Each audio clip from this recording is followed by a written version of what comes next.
Welcome to ProjectME, the podcast. I'm your host, Tiffany Carter, the founder of ProjectME, multimillionaire entrepreneur, former TV newscaster, money-making expert, female empowerment speaker, and self-proclaimed office supply addict. My mission is to take the mystery out of making big money.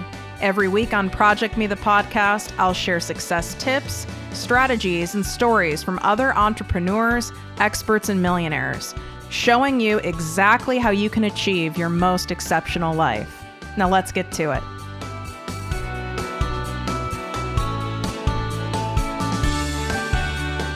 Exciting announcement for all of my listeners. I've officially opened my exclusive group, the ProjectME Passive Income Posse, to the public. This group is by application only, so we can keep the group high vibe and spend our time, energy, and expertise only helping those of you who truly want massive success and impact. You get live weekly trainings from me, special guest coaches, and direct access to me and my business partner for all of your questions. To learn more and apply, go to projectmewithtiffany.com, click on Work With Me, and select ProjectME Posse. And of course, any questions, feel free to DM me at ProjectME with Tiffany.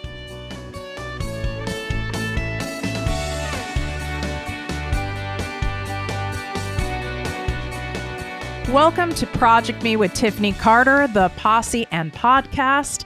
I'm Tiffany, your host, and we are going to get down and talk about what it takes to be a six-figure entrepreneur versus a seven-figure entrepreneur. Now, for those of you who are listening who haven't even hit six figures yet, that's okay. You need to be listening to things like this because you can get to multiple six figures rather quickly. So I want to make sure that no matter where you're at financially, you should be feeding your mind with things that talk about earnings and earning potential that is way beyond where you're currently at. That's one of my tricks. So I'm going to teach you the TAPS. It's an acronym that I came up with to answer the question of what it takes to go from, six figures versus seven figures. I get asked this question a lot, especially when I speak at events where there's a lot of entrepreneurs who are already making six and multiple six figures because they want to get to that seven-figure mark. And some of them have been trying for quite a while and have not been able to get there. So they're thinking, well, I must be missing something. That's what most people think. And a lot of people who haven't even hit $100,000, they're also asking themselves the same question. Like, I must be missing something. Is there something I'm not getting that you have to do? And then it can start a whole downward spiral mindset process of maybe this isn't for me. Maybe it's for that girl and not for me. Maybe I don't have what it takes. Maybe I'm not smart enough. Maybe I don't have the credentials. Maybe I'm doing something wrong. So I'm going to pivot over here. Maybe that's not a good niche. I'm going to pivot over here. I know you guys who pivot every time something takes way longer than you want it to. So before I get into the TAPS, I want to say this. Slow and steady wins the race. Fast and furious leads to burnout. Do you want to be a one-hit wonder, right? Or do you want to be like multi-platinum, multi-album, award-winning? What do you want? I know which one I would want, right? Do you want to be like a Beyonce? Or do you want to be that one-hit wonder that people know the name of the song, but they don't even know who sang it because it was just one hit? So in order to do that, you have to stay that course. You can't keep pivoting.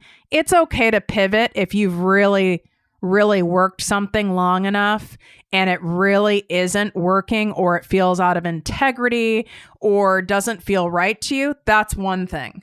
But if you keep pivoting every time something seems to not be clicking, you're never going to get anywhere. You have to stay the course. You have to be like, what's that saying? Is it a dog on a bone?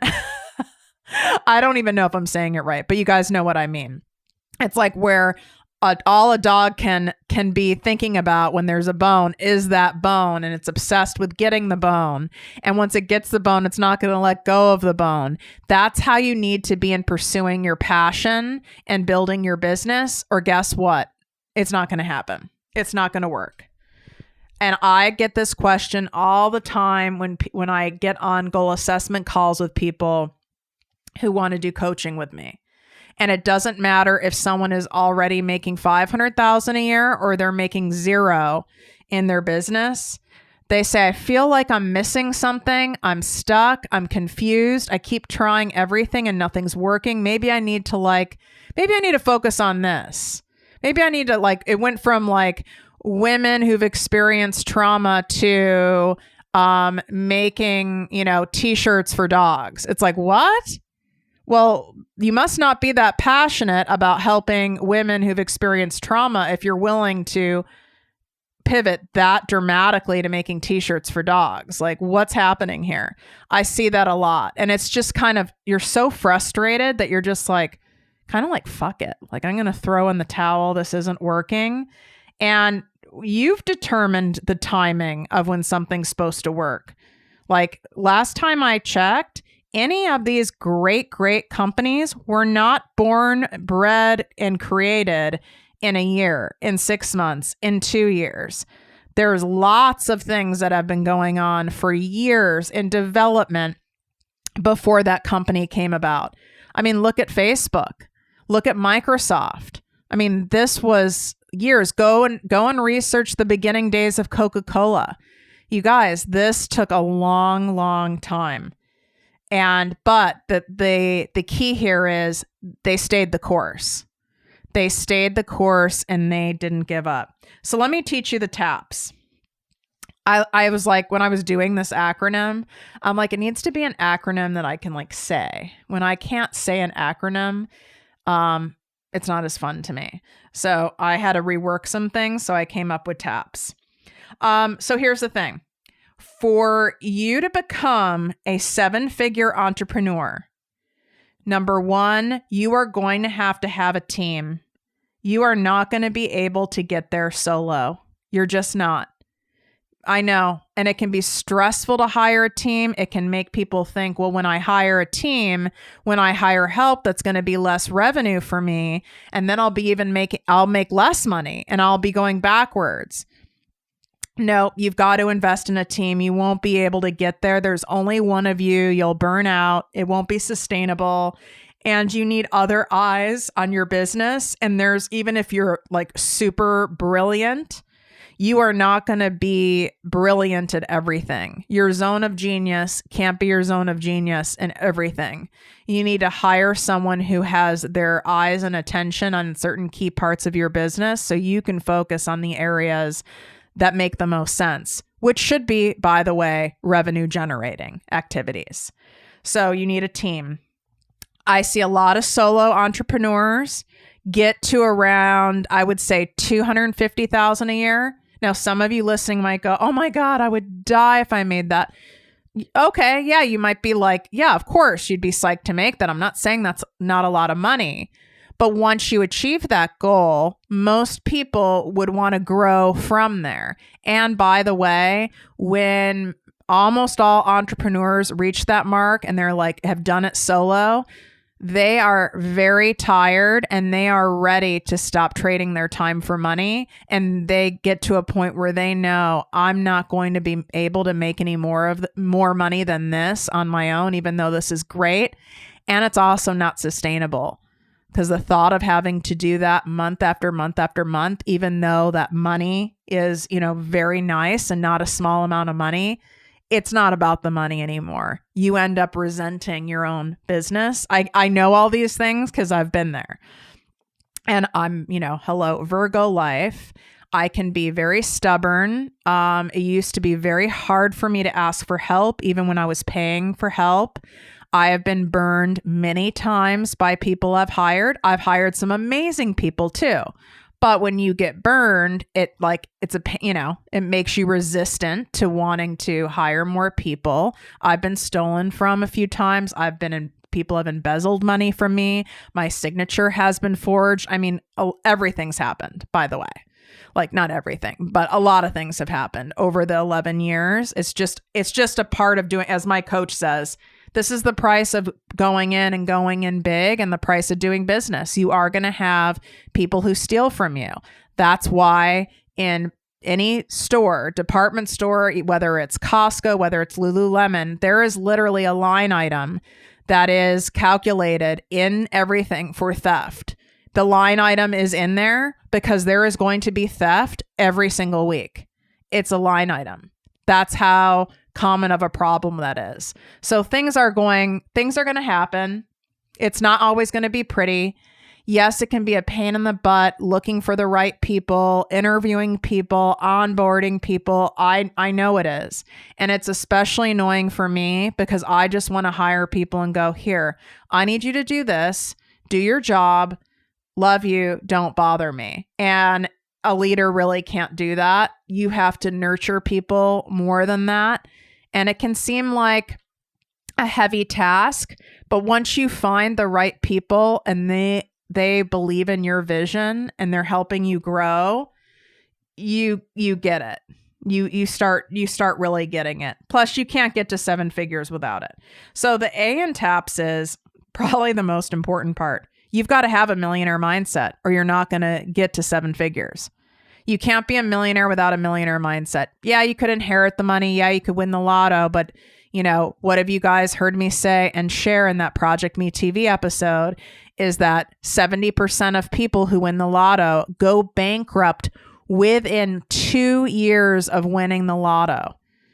So you could even give someone money and they can lose all of that money because of not having a millionaire mindset. So you've got to feel worthy of that money. You've got to do a lot of work around mindset because stuff comes up where you're then scared of losing the money. You're wondering, can I really do this? Can I sustain this? Was this a fluke? There's guilt that comes up because maybe you were raised poor.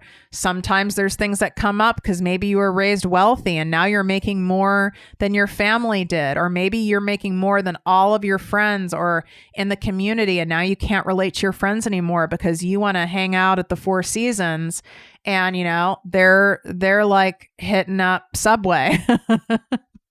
You know what I'm saying? Like I almost said TGIF Fridays and I think like they don't exist anymore. By the way, who remembers Fridays? I need to know. If they still exist, I'd love to know where and what was your favorite dish. Like if you want to talk about a good chicken finger, you have to hit up. For sure, you have to hit up Fridays. However, I will say this. The grilled nuggets at Chick-fil-A with honey mustard dipping sauce, freaking fabulous. Thank God for that place. Why am I talking about food? Love you guys. I hope I make you guys laugh when you're listening to this show with all of my randomness. So you have to have a millionaire mindset if you want to be a millionaire. Seems kind of like, well, duh. But a lot of people try to skip this part because it's the most tedious. It requires the most dedication. It has to be done daily. It's not comfortable. And so a lot of people skip it. So maybe they hit $1 million in revenue and then something happens and they go way back down, or they're stuck and they can't seem to get past a certain point. It's because they're avoiding the mindset stuff. All right. The P in TAPS is passive income. You know how much I love this topic. It is not possible to generate great wealth and freedom of time and money without passive income. Period. End of story. Warren Buffett has a famous quote that I don't have in front of me, so I'm not going to say it. But it's basically like, if you don't create passive income, you are going to be working for the rest of your life. It's something like that. And it's true. There is only one of us. We only have so much energy. We are human beings. So things happen, right? We get sick. People have babies, move, have mental breakdowns. You know what I mean? All sorts of things happen in life. And there's only one of us. So if the money we're making in our business is totally dependent on us, that is not a sustainable resource. You need to have money coming in while you're doing other things. That doesn't mean you don't do anything. I mean, you could, but you need to have money in investments. You need to have money in passive income streams, like having an ebook, having courses, having affiliate sales, network marketing. That's more residual income. So That's not really the same as passive. Affiliate is passive.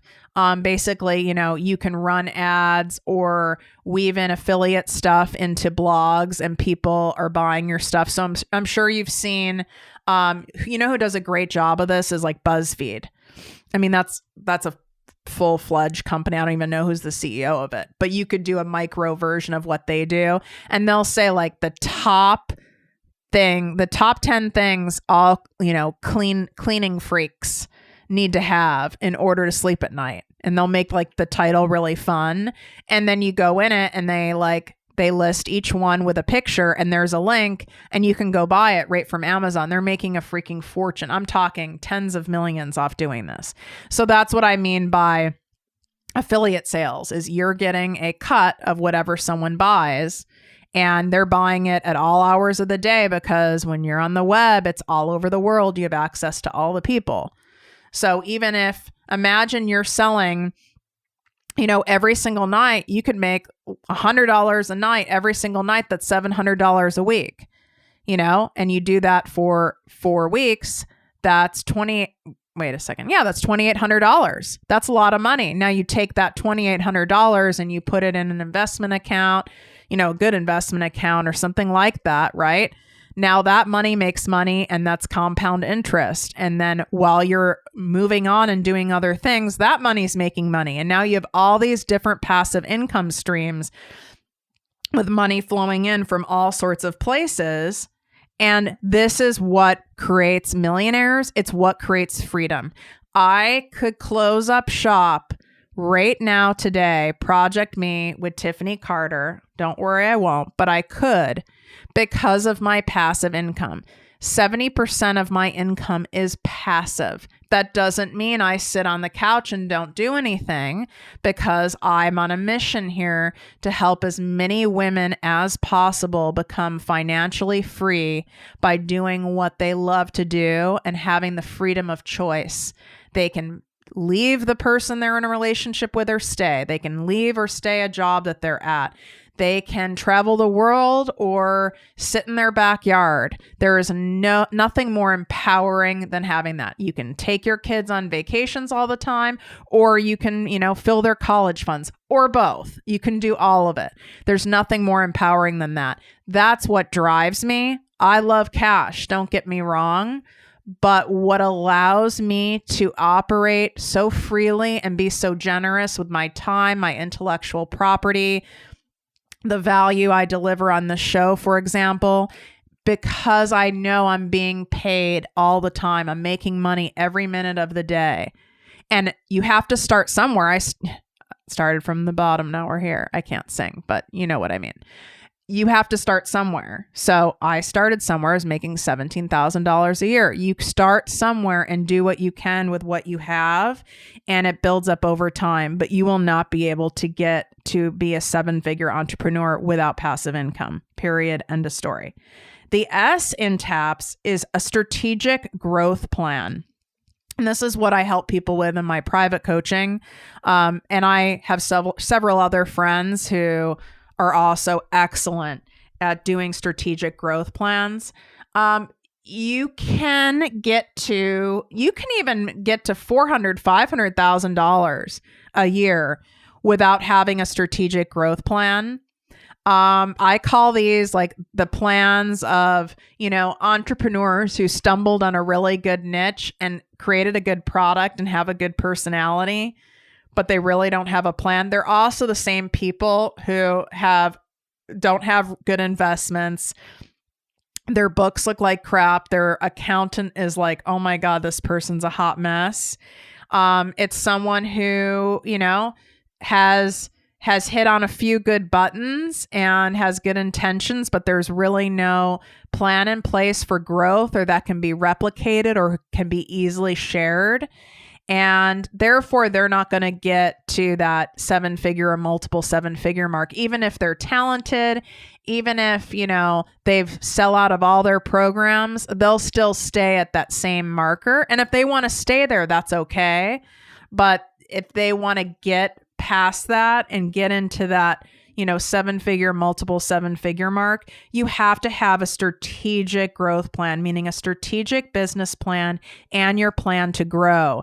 You can no longer just think of, okay, this is this is how we create customers now and sales now. That's important, but it needs to be, how are we going to grow? And you're projecting 18 months forward, 3 years forward, 5 years forward. These are the meetings that I've sat in on multi-billion-dollar corporations. That's how that's done. You have to be setting things in motion and things in place far into the future. That's what you need to have to be a seven-figure entrepreneur, where your destination is so clear and you're working towards it, even if it's 2 years away. Without identifying a clear direction on where you want to end, you will never get there. Think about your GPS in your car. If you put, I'll use LA as an example. If you put, somewhere in LA, which Los Angeles is the largest county in the United States, by the way. Fun fact. Don't ask how I know that. So if you just put somewhere in Los Angeles, can you imagine? I have no idea where the GPS would take you. Maybe the dead center of LA County. That's what you're doing by not having a strategic growth plan on how you're going to grow. What are the milestone markers you need to hit? And what is it that you need in order to hit those things? Maybe it's that you need to hire people. Maybe it's that you need to do an overhaul on, your website. Maybe a blog needs to be started. I don't know, maybe a YouTube channel, but it has to be something clear so everyone that works for you and you yourself know exactly where you're headed. Because if you don't know and you're like, well, I kind of have an idea. Well, that's putting in your GPS. Well, somewhere in Los Angeles versus putting Santa Monica. Somewhere, I guarantee you say somewhere in Los Angeles to my GPS in the car, it's going to take you nowhere near Santa Monica. It doesn't work. You have to be precise in order to end at that destination. So if you guys love this episode, do me a favor. I have a goal of getting to 200 5-star written iTunes reviews by Thanksgiving. So to say thank you for me and for all the guests I bring on here, my producer and my coordinator for putting together this show, I would really appreciate it if you guys could take 90 seconds and leave a written 5-star iTunes review. No, you do not have to be an Apple user to leave an iTunes review. If you want to know how to do it, the best way is to simply Google it. How do I leave an iTunes podcast review? And the directions will pop up and they'll be really simple. That's the best way. I'd really appreciate it. Of course, I love it when you guys share the show, take a screenshot, share that you loved it. That's awesome. I really need these iTunes reviews, and I would love for you guys to help me reach my goal of 200 by Thanksgiving. So as always, wishing you guys great health, wealth, and worth. Talk to you soon. If you enjoyed this podcast, please write a 5-star review on iTunes. Not only will this make me super happy, but it will allow more listeners to find our special show. Simply help me help others.